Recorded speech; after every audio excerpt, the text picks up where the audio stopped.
All right, guys. Welcome to the Mutondu Kalota um, review of the UFC 281. Alex Pereira versus Israel Adesanya. Man, this will be a great fight.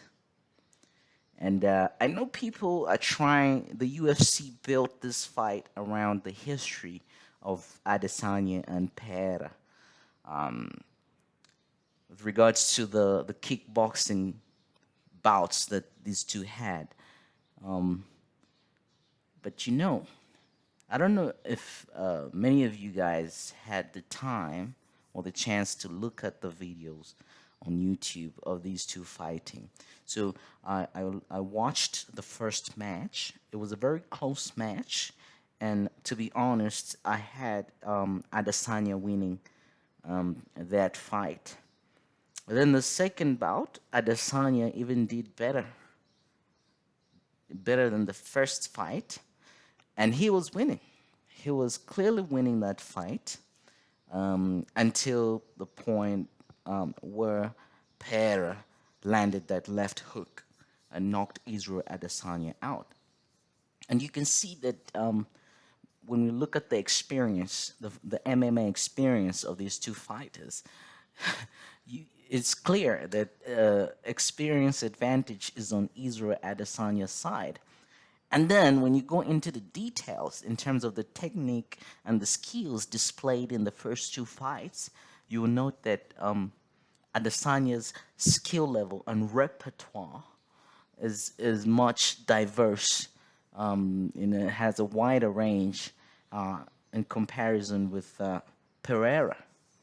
So I'm just gonna predict this. I'm not here to talk much, but Israel Adesanya will knock out or stop Pereira in round three.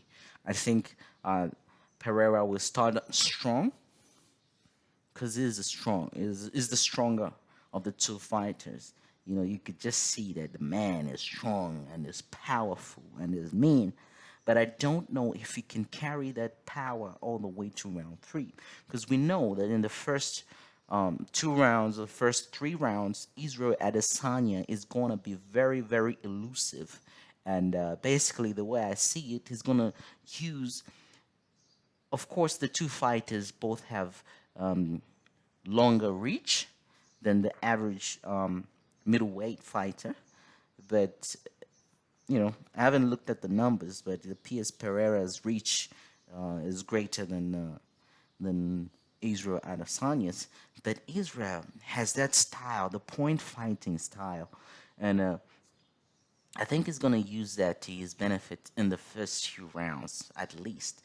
You know, and as the fight goes on and Pereira's power wanes, I think Israel will start picking him apart, and it was stopped in round three. So my fight prediction is Pereira goes down in round three, and still the style bender wins this fight.